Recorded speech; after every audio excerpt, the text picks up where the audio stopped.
Everyone, I'm your teacher Harjeet and today we will see nature of three system of memory। ये जो sheet दे रखा है वो बहुत इम्पॉर्टेंट है। इस चार्ट शीट में या इस मैप के अंदर हमको मेमोरी के बारे में बहुत सारी चीज़ें बताई गई हैं जो कैसे वर्क करती हैं। सो इसको लाइटली मत लेना, इसको समझना ज़रूरी है। तो पहला दे रखा है इसमें कैरेक्टरिस्टिक्स, क्या क्या कैरेक्टरिस्टिक्स हैं मेमोरी के, किस तरीके की मेमोरी होती है, सेंसरी मेमोरी जो हमने पढ़ा था, लॉन्ग टर्म मेमोरी और शॉर्ट टर्म मेमोरी, ये हमको पता है। अब ड्यूरेशन का मीनिंग क्या हुआ कि कब तक रहती है ये मेमोरी हमारे माइंड में, वो ड्यूरेशन हो गया।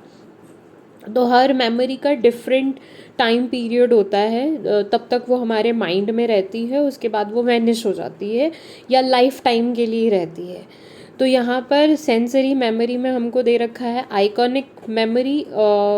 ये जो आइकॉनिक होता है वो रिलेट करता है विजुअल से, जैसे हमने कुछ देखा, जैसे हमने ऊपर पढ़ा था एक एग्जांपल, किसी एक ऑब्जेक्ट को आप अपनी आँख के पास में लेकर आओ, बिल्कुल जस्ट पास में, और अपनी आँखें क्लोज कर दो तो कुछ सेकंड तक वो हमें दिखाई देगा आंखें बंद करने के बाद भी।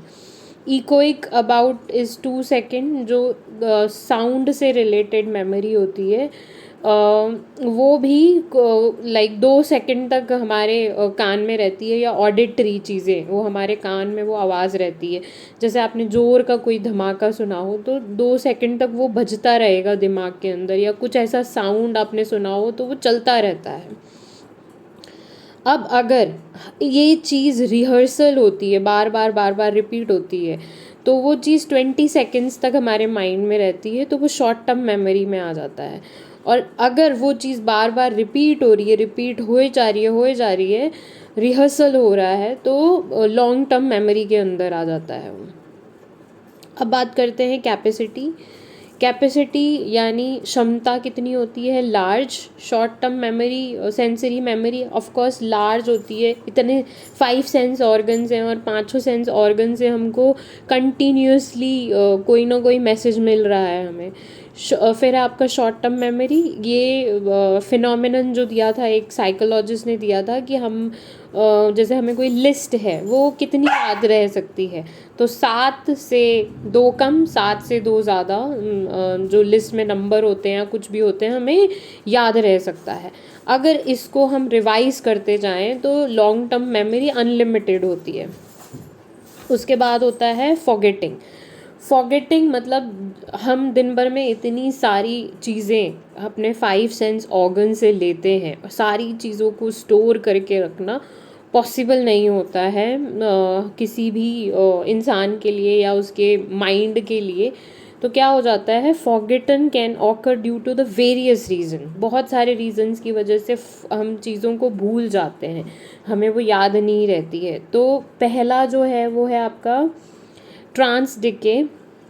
इसका मतलब gradually fading of memory over time, जैसे जैसे टाइम निकलता जाता है वो चीज़ फेड होती हुई जाती है।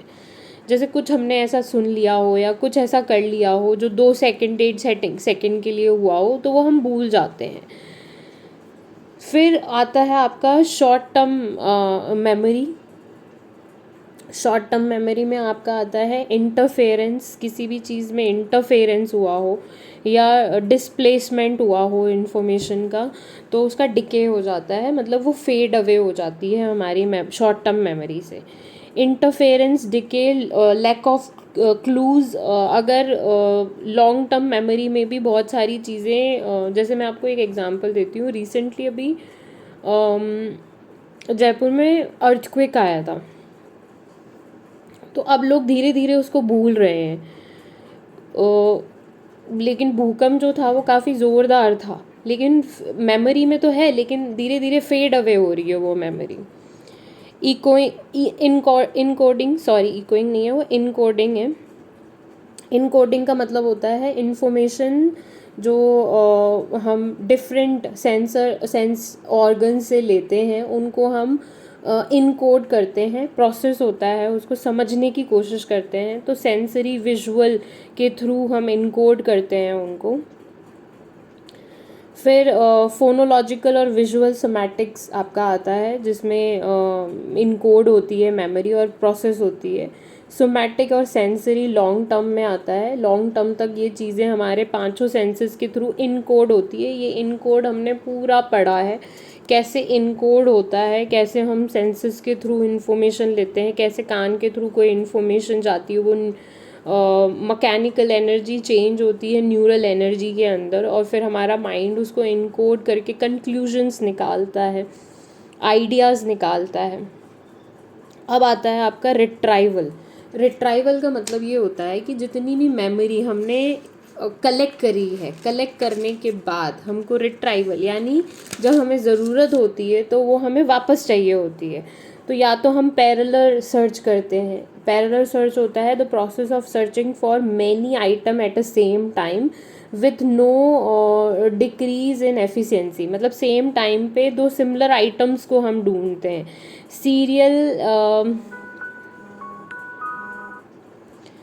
सीरियल एग्जीक्यूटिव सर्च, इसमें क्या करते हैं हम,